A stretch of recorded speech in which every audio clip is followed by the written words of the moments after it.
할렐루야 샬롬 하고 우리 인사합니다. 할렐루야 샬롬 샬롬 샬롬 샬롬 샬롬. 하나님 사랑합니다. 여러분 주 안에서 사랑합니다.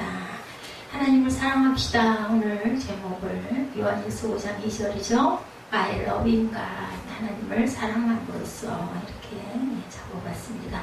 2절에 보면 우리가 하나님을 사랑하고 그의 계명들을 지킬 때 이로써 우리가 하나님의 자녀를 사랑하는 줄을 아느니라. This is how we know that we love the children of God by loving God and carrying out His commands. 이렇게 나와 있습니다. 3장을 시작은 하나님의 자녀됨에 관한 교훈이 오늘 5장에서 마무리가 되면서 요한일서는 막을 내립니다. 그리스도라는 말은 구원자라는 의미 우리 다 아시죠? 그리스도이신 예수님은 우리를 무지에서부터 구원해서 진리를 알게 하셨고 병으로 고통받는 자들을 치료하심으로 또한 구원하셨습니다. 육신의 질병 또 영의 질병 이런 걸 치료하셔서 구원하시죠. 이런 모든 구원을 하나님께서 이루시고 그리고 악한 죄에서 우리의 영혼을 구원하셨다. 예수님을 그리스도로 믿는 성도들은 하나님의 자녀가 되어서 그분의 사랑을 또한 받게 됩니다. 예수님을 하나님의 아들로 고백한 베드로 너무 잘 알죠? 마태복음 16장 16절. 시몬 베드로가 대답하여 이르되 주는 그리스도시요 살아계신 하나님의 아들이십니다. 우리는 하나님께서 알게 하셨다. 바요나 시몬아 그때도 다 말씀하고 칭찬하셨죠? 하나님의 보호심을 알게 됩니다. 시편 145편 20절. 야훼께서 자기를 사랑하는 자들을 다 보호하시고 악인들을 멸하시리로다. 계명을 지킵니다. 2절에 보니까 계명 지키는 내용이 나오죠. 하나님의 사랑, 이웃사랑, 계명은 구원받은 주의 백성이 하나님을 섬기기 위해 하나님과 맺은 언약의 말씀이다. 2절에 우리가 하나님을 사랑하고 그의 계명을 지킬 때 이로써 우리가 하나님의 자녀를 사랑하는 줄을 아느니라. 따라서 계명을 지키라는 말은 창조의 목적대로 하나님을 섬기라, 야훼를 경외하라는 뜻을 갖고 있다. 요한일서 3장 23절에 그의 계명은 이것이니 그리스도의 이름을 믿고 그가 우리에게 주신 계명대로 서로 사랑할 것이니라. 레위기 27장 34절에 이것은 야훼께서 시내산에서 이스라엘 자손을 위하여 모세에게 명령하신 계명이니라. 마태복음 5장 17절에서 7장 12절까지 내가 율법이라는 선지자를 폐하려 온 줄로 생각하지 마라. 폐하러 온 것이 아니요 어떻게 해요? 완전하게 하리로옵니다. 그리고 계명들은 무거운 것이 아니다. 3절에 또 그렇게 말씀하고 계시죠. 3절 보면 하나님을 사랑하는 것은 이것이니 우리가 그의 계명을 지키는 것이라. 그의 계명은 무거운 것이 아니라. 신명기 30장 11절에서 14절에 내가 오늘 내게 명령한 이 명령은 내게 어려운 것도 아니요 먼 것도 아니라 오직 말씀이 내게 매우 가까워서 내 입에 있으며 내 마음에 있은즉 내가 이를 행할 수 있느니라. 이렇게 말씀하셨어요. 바울의 고백이죠. 로마서 7장 14절에서 25절에 보면 구약의 법에 비해 신약의 법은 지키기가 어렵다. 왜냐하면 구약의 법은 겉으로 나타나는 행위를 지키는 것이었지만 신약의 법은 행위뿐 아니라 속마음까지 내 마음을 지켜야 된다. 지켜야 하기 때문이다. 그러나 오늘 신약의 법 역시 무거운 것이 아니라고 말씀하는 이유는 성령은 진리의 영이시다. 그러므로 성령으로 충만할 때 성령의 능력으로 우리가 마음의 법도 지킬 수가 있기 때문이죠. 은혜를 받으면 어려울 게 하나도 없어요. 예배가 뭐 어려워요, 그죠? 성경 읽는 게 뭐가 어렵고 말씀을 몇 시간 듣는 게 뭐가 어렵겠습니까? 은혜가 임하지 않고 성령이 충만치가 않으니까 그게 막 몸이 꼬이고 꽈배기가 되는 거죠. 예전에 그 구약에 보면은 막 아침에 새벽 동틀 때부터 해가 질 때까지 그것도 앉아서도 아니고 그 뙤 밑에 서가지고 그렇게도 사모하고 듣고 그죠? 아멘 아멘 했죠. 이런 걸 보면은 우리는 정말 아무것도 아니다. 아들이 있는 자에게는 생명이 있고 12절에 보면 그런 말씀이 있죠. 아들이 있는 자에게는 생명이 있고 하나님의 아들이 없는 자에게는 생명이 없다. 이 말씀 고린도후서 13장 5절에 너희는 믿음 안에 있는가? 너희 자신을 시험하고 너희 자신을 확증하라. 예수 그리스도께서 너희 안에 계신 줄을 너희가 스스로 알지 못하느냐? 그렇지 않으면 너희는 버림받다다. 우리 안에 예수가 계신 걸 알아야지. 그렇지 않으면 버림을 받은 자들이니까 예수가 안 계시죠. 요한복음 3장 36절에 아들을 믿는 자에게는 영생이 있고 아들에게 순종하지 아니하는 자는 영생을 보지 못하고 도리어 하나님의 진노와 그 위에 머물러 있느니라. 사망에 이르는 죄에 대해서 16절에 얘기하죠. 누구도 이제 형제가 사망에 이르지 아니하는 죄 범하는 것을 보고도 구하라. 사망에 이르지 않는 죄 범하는 것을 보고 구하라는 거예요. 그리하면 사망에 이르지 아니하는 범죄자들을 위하여 그에게 생명을 주리라. 이런 사람들 건져야 되지 않겠어요? 사망에 이르는 죄가 있으니 이에 관하여는 구하지 않노라. 사망에 이르는 죄, 우상숭배겠죠? 예, 너희는 우상숭배하는 자가 되지 말라. 뭐라 그러세요? 고린도전서 10장 5절에서 10절에 보면 그들의 다수를 하나님의 기뻐하지 아니하셨으므로 그들이 광야에서 멸망을 받았느니라. 그 가운데 어떤 사람들과 같이 너희는 우상 숭배하는 자가 되지 말라. 그들과 같이 음행하는 자가 되지 말라. 그들과 같이 시험하지 말라. 그들 가운데 어떤 사람들의 원망하다 멸망하는 자에게 멸망하였나니 너희는 그들과 같이 원망하지 말라. 무서운 얘기예요. 우상 숭배, 음행, 그리고 시험, 원망, 이것들이 모든 것들이 다 구함을 받지 못하는 죄들이다. 이렇게 말씀하고 있습니다. 계명을 우리가 지켜나가야 되겠죠. 하나님을 사랑하는 자들은 그분의 말씀대로 사는 것을 당연하게 여깁니다. 그러므로 그분께서 주신 계명을 반드시 지키는 삶을 삽니다. 그리고 성경을 읽을 때 종종 이해되지 않는 부분들이 있어요. 그죠? 그대로 지켜 살기에 부담스러운 내용이 있다 할지라도 하나님의 말씀 자체가 어렵기 때문이 아니고 우리 마음이 어두워서 깨달지 못해서 그래요. 손과 발이 또한 게으르기 때문이다. 하나님의 계명은 결코 우리에게 힘들고 벅찬 것이 아니죠. 은혜를 받으면 뭐 하지 말라고 해도 섬기잖아요. 드리지 말라고 해도 예배드리러 쫓아가죠. 예, 찬양 뭐가 힘들어, 뭐가 목이 아파, 너무 기쁘고 막 눈물이 줄줄 나죠. 기꺼이 순종하려는 마음을 가진 자에게는 전혀 어렵지가 않다. 기꺼이, 중요한 건 이 기꺼이입니다. 제가 늘 수용을 하면서 느끼는 거는 내가 좋아서 하니까 이렇게 열심히 하지. 한 시간을. 예, 남들은 20-30분 있다가 나가고 그러는데 끝까지 하는 거는 가끔 좀 피곤할 때가 있기는 해요. 그래도 또 그 끝이 가까워지면 조금만 가면 끝나는데 이런 생각을 가지고 하는데 전체적으로 보면 좋아서 해요. 너무나 물이 좋고 부담이 없고 무게를 하나도 못 느끼니까 이렇게 우리가 마음에 무거움이 없을 때 우리가 은혜를 받죠. 계명도 거룩하고 의롭고 선하다고 로마서 7장 12절에 계명은 거룩하며 의로움에 선하다. 이러보건대 율법은 거룩하고 계명도 거룩하고 의롭고 선하도다. 주의 멍에는 쉽고 가볍다고 그러죠. 마태복음 11장 30절에 이는 내 멍에는 쉽고 내 짐은 가벼움이라. 믿음은 세상을 이기는 것이다. 4절이죠. 예, 4절에 보면 믿음이 세상을 이긴다. 무릇 하나님께로 난 자마다 세상을 이기느니라. 세상을 이기는 승리는 이것이니 우리의 믿음이라. 우리가 승리하는 것은 믿음으로 승리하는 겁니다. 많은 사람이 예수를 믿는 믿음의 의미를 축소시키고 특별한 범주로 취급하기를 거부하지만 성경은 믿음은 세상을 이기는 능력이라고 말씀하죠. 믿음은 위대한 능력의 원천이며 승리의 근간이다. 율법 행위로는 아무도 하나님 앞에서 의롭게 될 수가 없는데 예수를 믿는 믿음이 이를 가능케 한다. 5절이죠. 예수께서 하나님의 아들이심을 믿는 자가 아니면 세상을 이기는 자가 누구냐. 이는 물과 피로 임하신 이시니 곧 예수 그리스도시라. 물로만 아니요 물과 피로 임하셨고 증언하는 이는 누구예요? 성령이시니 성령은 진리니라. 6절에 증언하는 이가 셋이니 여기서 성령, 물과 피라. 또한 이 셋은 합하여 하나니라. 이게 뭐예요? 성부와 성자와 성령을 가리킵니다. 만일 우리가 사람의 증언을 받을진대 하나님의 증거는 더욱 크도다. 하나님의 증거는 이것이니 그의 아들에 대하여 증언하신 것이라. 하나님의 아들을 믿는 자는 자기 안에 증거가 있고 하나님을 믿지 않는 자는 하나님을 거짓말로 만들어내니 이는 하나님께서 그 아들에 대하여 증언하신 증거를 믿지 아니하였습니다. 또 증거는 이것이니 하나님이 우리에게 영생을 주신 것과 이 생명이 그 아들 안에 있는 것이니라. 아들이 있는 자에게는 생명이 있고 하나님의 아들이 없는 자에게는 생명이 없느니라. 네, 그 얘기죠. 예. 뭐예요? 하나님이 이처럼 세상을 사랑하사 독생자를 주셨으니 그를 믿는 자마다 멸망치 않고 영생을 얻게 하려 하십니다. 이 말씀이 이 말씀이죠.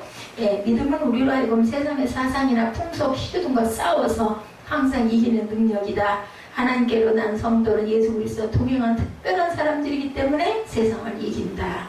믿음으로 말미암아 사는 자의 의인이라는 것 로마서 11장 17절이죠. 복음에는 하나님의 의가 나타나서 믿음으로 믿음에 이르게 하나니 기록된 바 오직 의인은 믿음으로 말미암아 살리라 함과 같으니라. 믿음으로 사는 믿음 의는 하나님의 아들이신 그리스도에 대해서도 5, 6절에 그리스도를 증거하는 누구예요? 성령 하나님. 예수님은 물과 세례를 통해서 자신이 하나님의 아들 되심을 증거하셨죠. 사도 요한은 예수께서 세례 받으실 때 하늘에서 들린 음성을 들어 예수께서 물로 임하셨다라고 증거합니다. 그리고 그리스도께서 피로 임하셨다는 것은 그의 구속 사역, 십자가의 대속, 사역을 의미합니다. 예수 그리스도는 세상의 진리였고 죽음으로써 인류를 구원하셨기 때문에 피로 구원하신 거죠. 이러한 진리와 구원 사건을 증거하실 수 있는 유일한 분은 누구예요? 성령 하나님이시다. 그리스도를 증거하시는 성령이라고 요한복음 15장 26절에 내가 아버지로부터 너희에게 보낼 보혜사 곧 아버지께로부터 나오시는 진리의 성령이 오실 때 그가 나를 증언하실 것이야. 성령께서 나를 증언하실 거다. 예수를 성도를 구원한 표현 세례에 대해서 베드로전서 3장 21절에 물은 예수 그리스도께서 부활하심으로 말미암아 이제 너희를 구원하는 편이 곧 세례라. 그래서 세례를 주죠. 이는 육체의 더러운 것을 제하여 버림이 아니요 하나님을 향한 선한 양심의 강구니라. 이제 나는 하나님과 마음이 하나 되겠습니다 라는 그런 강구다. 아들에 대한 성부의 증거에 대해서 9절에 하나님께서는 예수를 사람들에게 나타내시기 위해서 요한의 세례를 준 후에 변화산을 위해 세 제자들에게 친히 증거하셨다라고 말씀하죠. 9절 우리가 사람의 증거를 받을 텐데 하나님의 증거는 더욱 크다. 하나님의 증거는 이것이 그의 아들에 대하여 증언하신 것이라. 하나님께서는 예수가 누구며 우리가 그에 대한 태도를 어떻게 가져야 하는가 자신의 음성을 통해 분명히 가르쳐 주십니다. 아들에 관해 성부 하나님께서 친히 증거하신 것은 우리 믿음을 견고하게 하기 위함이다. 변화선상에서 들려온 음성 마태복음 17장 5절에 말할 때 호련히 빛난 구름이 그들을 덮으며 구름 속에 소리가 나서 이르되 이는 내 사랑하는 아들이요 내 기뻐하는 자니 너희는 그의 말을 들으라 하시는지라. 야훼는 선하시고 정직하셔야 그 도를 도로 교훈 죄인을 교훈하시죠. 시편 25장 8절에 야훼는 선하시고 정직하시니 그러므로 그의 도로 죄인들을 교훈하시리로다 말씀합니다. 아들 속에는 영생에 대해서 11절에 증거하죠. 증거는 이것이니 하나님이 우리의 영생을 주신 것과 이 생명이 그의 아들 안에 있는 것이니라. 생명으로 나타나신 아들 예수는 우리의 구원을 위한 유일한 길이시죠. 예수 그리스도는 참빛이시며 빛으로 이 세상에 오셨는데 죄악의 어둠을 내어 쫓는 빛, 어둠의 권세 잡은 자인 마귀의 일을 멸하는 빛으로 오셨다. 선한 목자이신 그분은 양 떼에게 때를 따라 양식을 먹이시고 푸른 초장으로 인도하시고 만왕의 왕이 되셔서 영광과 존귀를 세세 무토록 받으시기에 합당하신 분이다. 예수 안에 있는 생명은 오로지 누구에게만 믿는 자들에게만 주십니다. 예수 그리스도 안에 구원과 영생이 있다라고 말씀하죠. 하나님 우리에게 영생을 주신 것과 11절 이 생명이 그 아들에 있는 것이니라. 아들이 있는 자에게는 생명이 있고 하나님의 아들이 없는 자에게는 생명이 없다. 하나님의 아들의 이름을 믿는 자는 영생이 있다. 요한 1서 5장 13절 내가 하나님의 아들의 이름을 믿는 오늘 본문이죠. 13절에 믿는 너희에게 이것을 쓰는 것은 너희로 하여금 너희에게 영생이 있음을 알게 하려 합니다. 의인들은 영생에 들어가죠. 마태복음 25장 46절에 그들은 영벌의 의인들은 영생에 들어가라 하시니라. 성도의 특권에 대해서 13절에 말씀하십니다. 내가 하나님의 아들의 이름을 믿는 너희에게 이것을 쓰는 것은 너희로 하여금 너희에게 영생이 있음을 알게 하려 합니다. 인간은 어떤 행위로도 구원받을 수가 없어요. 그죠? 로마서 3장 20절에도 증거합니다. 오직 예수님의 구속의 은총을 믿음으로만 구원을 받습니다. 선행을 하고 그죠? 봉사를 하고 이게 구원받는 건 아니에요. 은혜를 받았기 때문에 그런 것들을 하기를 원하는 거죠. 그러면서 또 본인은 은혜를 받습니다. 우리가 그리스도를 믿는 믿음을 가져야만 하는 중요한 이유 중에 하나는 이로 인하여 아브라함과 함께 하나님의 약속에 참여하게 되는 것이다. 예수님을 하나님의 아들로 믿는 사람은 영생을 소유한 축복을 받았다고 그러죠. 오늘 보면 12절에 하나님의 자녀가 된 요한복음 1장 12절에도 영접하는 자 곧 그 이름을 믿는 자들에게는 하나님의 자녀가 되는 권세를 주셨다라고 말씀합니다. 생명을 얻었다고 말씀하죠. 요한복음 20장 31절에 오직 이것을 기록하면 너희로 예수께서 하나님의 아들 그리스도를 믿게 하려 하며 너희로 믿고 그 이름을 힘입어 생명을 얻게 하려 합니다. 말씀합니다. 죄의 거리도 죄와 거리가 먼 성도들에 대해서 예수 그리스도를 구주로 믿는 성도들은 거듭난 새 사람이 되었으므로 죄와는 거리가 먼 특별한 신분을 소유합니다. 19절에 보면 우리가 무엇이든지 구하는 바를 들으시는 줄을 안즉 우리가 그에게 구할 그것을 얻은 줄로 또한 안다고 말씀하죠. 하나님께서 우리를 구원해 주셔서 영생을 선물로 주셨을 뿐만 아니라 신앙생활 속에 무엇이든지 구하면 응답해 주심으로 무엇이든지 담대할 수가 있다. 안 그래요? 얼마나 재밌고 얼마나 기뻐요. 내가 열심히 기도했더니 하나님이 이루어 주셨어. 내가 열심히 원했더니 사모했더니 주셨어. 그러면 막 본인은 다른 사람들은 뭐 그랬구나 그냥 그렇게 알지만 본인은 막 너무너무 기쁜 거죠. 그게 그냥 막 뛰어다니면서 이 얘기를 안 할 수가 없습니다. 나팔을 붑니다.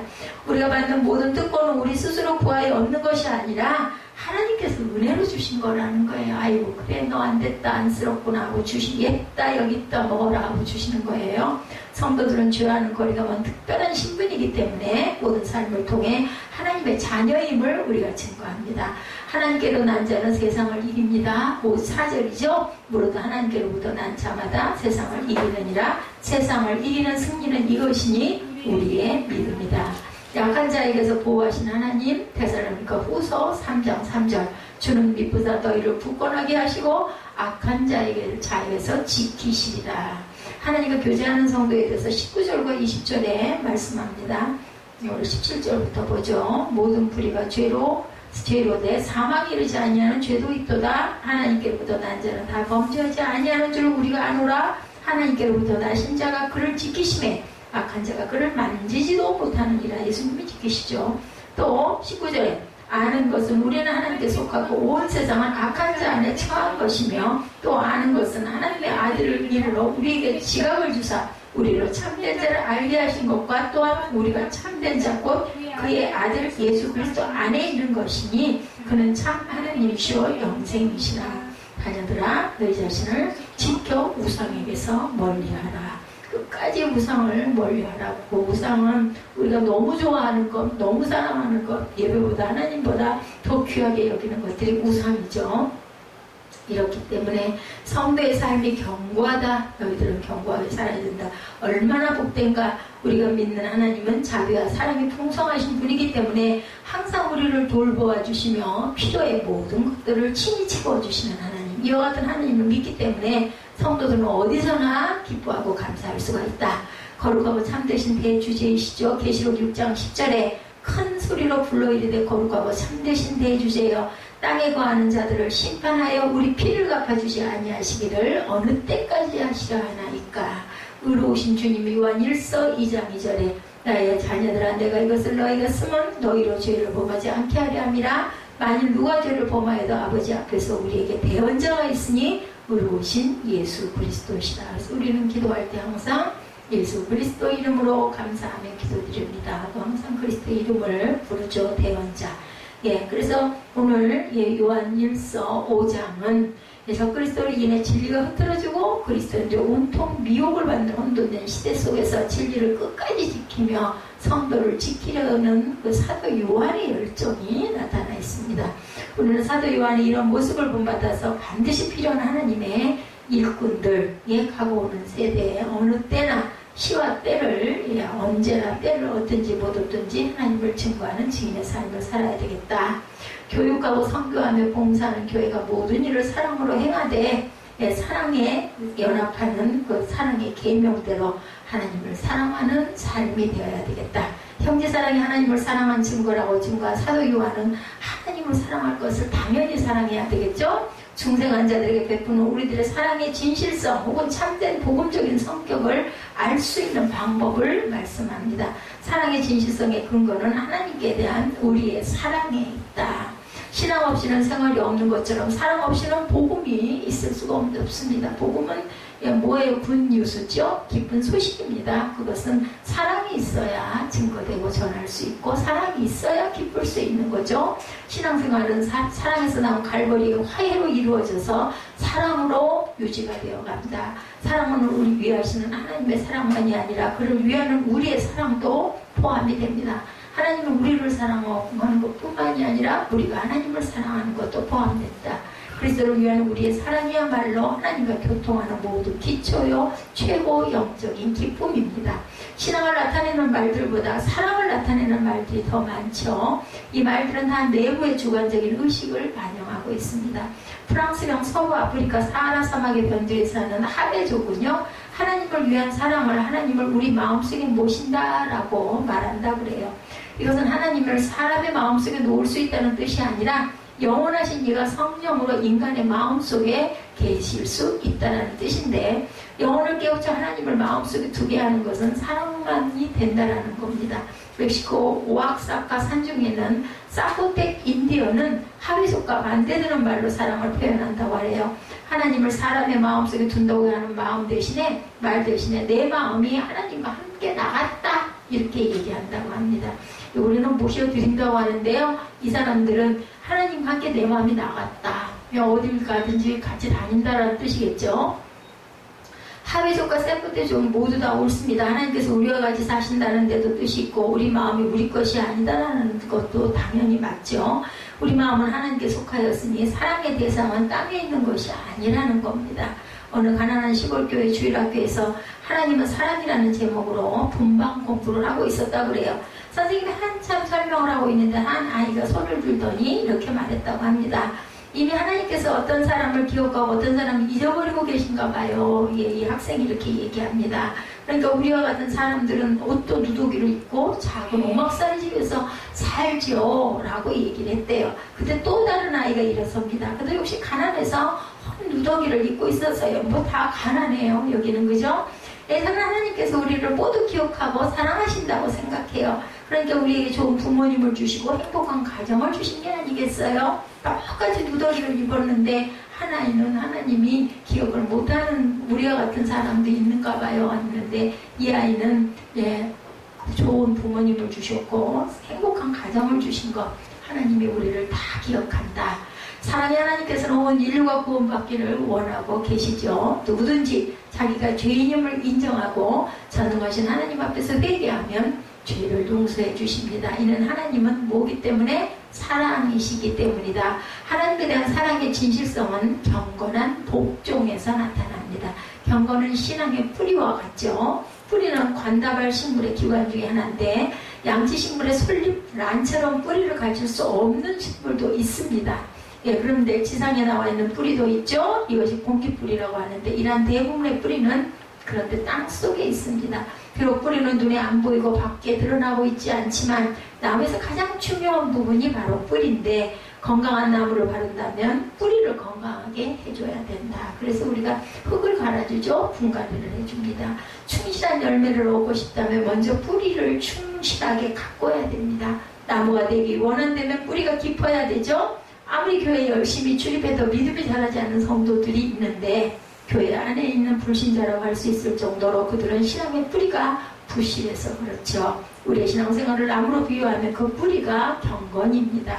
경건의 뿌리에서 종교의 줄기가 자라고 그 나무에서 하나님을 아는 지식의 열매가 결국은 맺히게 된다.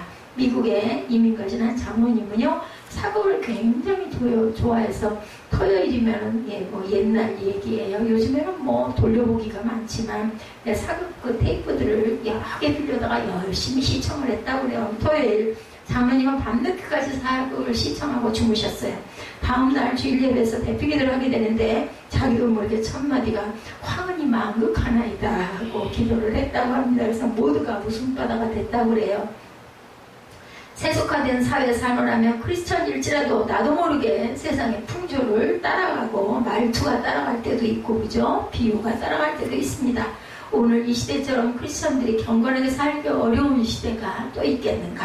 자신도 모르는 사이에 텔레비전과 라디오, 무분별한 영화, 언론 매체들을 통해서 세뇌당하고 영향받을 수 있는 그런 시대에 우리가 살고 있다. 그러기에 바울은 너희는 뭐라 그래요? 로마서 12장 2절에 이 세대를 본받지 말아라. 참된 경건은 기도 생활이죠. 기도란 영혼의 호흡입니다. 육신에 호흡하지 않으면 살 수 없는 것처럼 영혼도 호흡이 없으면 질식하고 죽어가고 심령이 황폐해집니다. 중국 선교의 선구자인 허디슨 테일러는요, 25살 젊은 나이 중국 땅을 밟아 평생 중국 선교에 헌신했어요. 그런 사람들로부터 당신은 어떻게 일생을 선교사로 보낼 수 있었습니까? 하고 물어보니까 행복할 수 있던 비결은 뭡니까? 라고 하니까 다음과 같이 말했다고 합니다. 나의 헌신과 행복의 비결은 하루를 어떻게 시작하느냐에 달려 있습니다. 연주자는 음악회가 시작되기 전에 악기를 조율합니다. 음악회가 끝난 뒤에 조율한다면 어리석은 일이죠. 라고 당부를 하더라죠. 나는 아침에 일어나면 하나님의 뜻에 대해 생각을 맞추는 일부터 시작을 합니다. 그러면 인생이 보람되고 행복합니다. 이로 인해서 무릇 경건한 자는 주를 만날 기회를 타서 주께 기도할지라 진실로 홍수가 범람할지라도 저에게 미치지 못하리라. 시편 31편 6절입니다.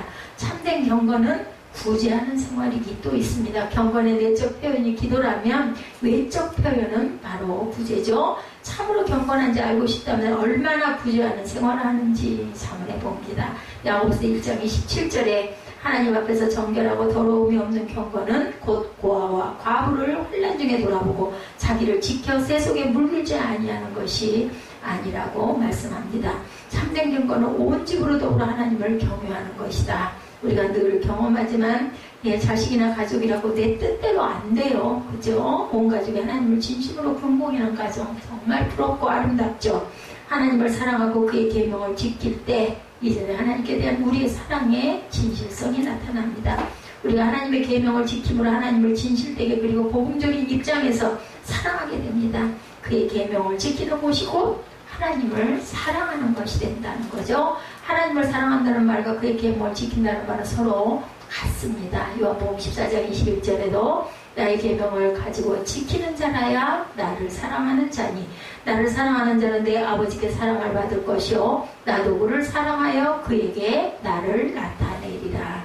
십계명을 지켜야 합니다. 고아의 아버지 조지 뮬러 목사님이 어느 날 어느 청년의 집에 초대를 받게 됐어요. 뮬러는 청년에게 묻습니다. 나는 청년을 모르는데 나를 잘못 초청한 것이 아니오 하고 물어봐요. 선생님은 저를 모르시지만 저는 선생님을 알고 있습니다. 23년 전 9살 때 학교로 가는 길에 과일 가게에서 먹음직한 사과 하나를 훔쳤습니다. 그때 누군가 나의 딸기를 호되게 때렸습니다. 돌아보니 바로 뮬러 선생님이셨습니다. 선생님께서는 너는 제 8계명도 모르느냐? 이 일이 처음이자 마지막이 되게 해라 하고 말씀하셨다고 그래요. 저는 그 후부터 남의 것을 탐내지 않고 착하게 살게 됐습니다. 그때 선생님께서 잘못을 깨우쳐 주시고 교육시켜 주신 것이 고마워서 오늘 이렇게 선생님을 초대했습니다. 이 땅의 부모들은 자식들이 예쁘고 착하다고 버려두는 부모가 되지 말고 조지 뮬러처럼 채찍을 들어서도 잘못을 깨우쳐주는 가르치는 부모가 되어야 되겠죠. 주의를 거룩하게 지키라는 계명을 또한 지켜야 되죠. 1924년 제8회 올림픽 때 파리에서 열렸을 때 실화입니다. 올림픽 경기에 나가는 에릭 리들이라는 청년, 그 사람은 100m 선수였죠. 이 사람이 기록이 좋아서 틀림없이 금메달을 딸 것이라고 확신했는데 하필이면 경기가 언제 했다고요? 주일날이었습니다. 주일날 뛰게 되자 이 청년은 뛰지 않겠다고 거절을 해서 굉장히 영국인들에게 비난을 많이 받았죠. 국가를 대표해서 올림픽에 나간 사람이 주일이라고 해서 안 뛰겠다는 나쁜 놈이 어딨냐고 욕설들을 퍼붓습니다. 그러나 나는 주일을 보면서까지 올림픽 선수가 되고 금메달을 목에 걸지 않겠다. 그리고는 모든 것을 다 비우고 교회에 나가서 하나님께 예배를 했어요. 이 사람은. 그 다음에 다른 사람들이 와서 권유하기를 100m는 놓쳤지만 400m가 남았는데 혹시 뛸 수 있겠느냐, 해보지 않겠느냐라고 권했다고 그래요. 100m 선수가 400m를 뛰게 됐어요. 근데 출발해서부터 100m 뛰는 솜씨로 총알같이 뛰었다고 그래. 사람들이 저 사람은 아마 200m 가면 주저앉을 거다, 쓰러질 거다라고 단언들을 했습니다. 근데 400m를 똑같은 속도로 주파를 했대죠. 그래서 세계 신기록을 세우고 금메달을 목에 걸었습니다. 기자들이 그에게 묻죠. 당신은 100m 선수인데 어떻게 100m 선수가 400m를 100m 뛰는 솜씨로 똑같이 뛰는 이런 기적을 만들었습니까? 물었더니 200m는 내 힘으로 뛰고 나머지 100m는 하나님의 힘으로 뛰었습니다. 이렇게 대답을 했다고 합니다. 내가 100m를 거부했더니 하나님께서는 400m를 뛰게 해주셨다. 그래서 하나님께 영광을 돌렸다는 이야기. 충성하신 계명을 우리가 지켜야 된다는 거죠. 더러움이란 자기 자리를 떠나는 것이다 라는 말이 있습니다. 연목 속에 커다란 고기가 헤엄칠 때는 굉장히 아름다운데 그 고기가 만약에 우리 침대에 같이 올라와 있다면 어떻겠어요? 얼마나 무섭고 얼마나 싫고 얼마나 비린내나고 얼마나 막 정말 난리가 나겠죠. 그죠? 어느 집에 그 고기가 우리 침대에 누워있다면 상상을 하고 싶지가 않을 정도. 근데 그 고기, 그 고양이 물속에 들어갔을 때 우리가 보고 이뻐하잖아요. 논밭에서 꼭 필요한 흙이 방바닥에 닦아내야 할 더러운 것이 되는 것 같은 그런 이치. 흙은 흙 있을 곳에 있어야 되고 물고기는 물고기가 사는 곳에 있어야 된다. 우리에게는 저마다 이렇게 주어진 자리가 있습니다. 그리고 그것은 우리 임의대로 버리고 떠날 수가 없습니다. 사회에서나 직장에서나 가정에서나 교회에서나 주어진 자리에서 최선을 다하고 살아야 합니다. 그것은 견고함과 인내와 피나는 노력이 요구되는 일일 수도 있습니다. 그렇지만 우리가 가장 가치 있고 아름다운 것은 제자를 지키며 그곳에서 충성스럽게 맡겨진 역할을 해낼 때 가장 아름다운 경건을 이루는 거겠죠. 그리고 또한 거룩하라는 그 계명을 또한 지켜야 합니다. 미국 롱아일랜드 북쪽 끝에 몇 킬로 떨어지는 황량한 섬이 있다고 그래요. 이 섬은 플럼섬 동물질병센터로 10년 전부터 구제역 바이러스와 싸우고 있는 곳이라고 합니다. 이것은 미국에서 유일한 구제역 연구소로 안전에 극도의 주의를 기울이는 곳이라고 그래요. 이 섬에서 바이러스 샘플 하나라도 유출이 되면은 그 바이러스로 인해서 그죠? 그 전역이 모두 다 피해를 입고 죽겠죠. 따라서 이 섬에서 나오는 하수나 쓰레기는 모두 열 처리를 해서 없앤다고 합니다. 연구소 밖으로 나가는 공기도 필터로 정화를 한다고 그래요. 실험실 공기가 밖으로 빠져나가지 않도록 연구소 내의 기압을 낮춰놓기도 한다고 합니다. 이곳에 오는 외부인은 40년 동안 거의 없었고 출입구는 연구원도 안에서 입는 옷은 밖으로 가져갈 수가 없고 연구실 나갈 때 코를 풀고 침을 뱉고 샤워를 해야 된다고 해요. 몇 번씩. 이것의 안전관리를 위해 들어가는 예산은 한 해 1,100만 달러, 백신 개발 예산의 10배 정도가 투자가 된다고 합니다. 진정으로 거룩하다는 것은 구별된다는 뜻이죠. 그러나 그 어떤 것을 구별하기 위해서는 이렇게 막대한 노력과 대가가 요구된다. 우리가 그리스도인으로 이 세상을 살아가는 가운데도 거룩하기 위해서는 그리스도의 보혈을 입고 가야 되는데 세상이 어지럽고 타락해 갈수록 거룩을 유지하는 것이 그만큼 힘이 듭니다. 연구비에 10배가 넘는 돈을 사용하면서 연구소를 유지하는 것처럼 우리도 그리스도의 보혈을 힘입기 위해서 그만큼 하나님과 가까워지려는 노력, 삶 속에서 거룩한 모습을 나타내는 그런 노력을 저와 여러분들이 아끼지 말아야 되겠다. 그래서 하나님의 자녀들께 살라는 계명을 우리가 지켜나가야 되겠죠. 마크 트웨인이 경영하는 출판사가 파산의 위기에 직면을 하게 됐습니다.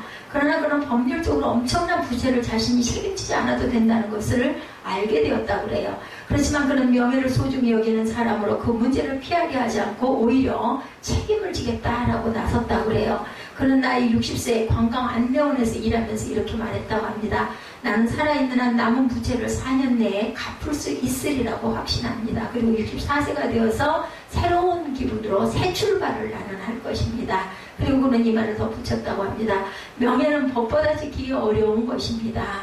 우리는 하나님의 자녀의 명예를 지키고 있는가 살펴봐야 되겠죠. 이 계명들을 지키는 데서 영적인 형제가 나옵니다. 요한복음 13장 34절에 새 계명을 너에게 주노니 서로 사랑하라. 내가 너희를 사랑한 것까지 너희도 서로 사랑하라. 내 계명은 곧 내가 너희를 사랑한 것까지 너희도 서로 사랑하는 하라는 이것이니라. 요한복음 15장 12절입니다. 성도 하나님을 사랑한다는 것은 신비적인 영적 교제만이 아니라 사랑으로 계명들을 지키는 구체적 생활, 이러한 하나님의 사랑이 하나님의 자녀에 대한 사랑으로 나타나게 됩니다. 하나님의 자녀들에 대한 사랑은 단순히 세속적인 조건, 그들이 부하다든지 학식이 많고 우리에게 친절하고 또한 우리 교파다 너희 교파다 이런 교파 다툼이 아니라 그들은 하나님의 자녀고 그들 안에 하나님의 생동하는 은혜가 임하며 그의 형성과 모습이 그들에게 나타나고 또한 하나님이 그들 안에서 사랑을 받고 계시는 그 모습 그대로이다. 이로써 형제들에 대한 사랑이 어떠한 것임을 말해주죠. 형제들에 대한 사랑은 하나님의 자녀와 주 예수의 택함을 받은 자로서의 사랑입니다. 하나님의 사랑을 실천하고자 할 때 우리 힘만으로 감당할 수 없으니까 하나님을 사랑하는 자에게 하나님이 뭐 주신다고요? 능력, 힘을 주셔요. 누가? 성령을 통해서. 아우구스티누스는 본래 방탕과 술 취함으로 세월을 보내던 사람이었다고 그래요.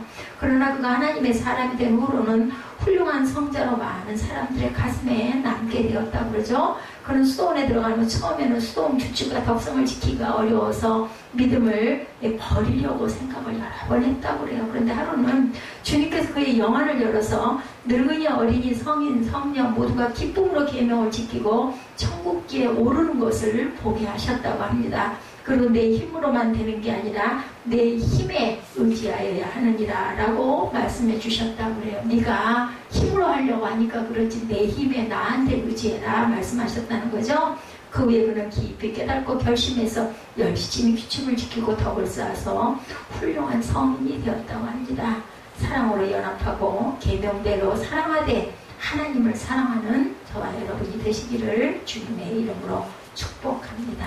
우리 별단 찬양하시고 사랑을 위해서 하나님의 사랑을 실천하고 닮아가는 저와 여러분이 되기 위해서 기도하는 시간 같습니다. 형제의 사랑, 거룩하는 계명, 하나님의 자녀답게 살라는 계명, 우리가 충성하라는 계명 지켜나가야 되겠죠. 그리고 주의를 거룩하게 지키라는 계명, 또한 10계명을 지켜나갈 줄 아는 하나님의 그 기본적인 것들을 잘 지켜나가는 것이 바로 하나님을 사랑하는 방법이라는 것.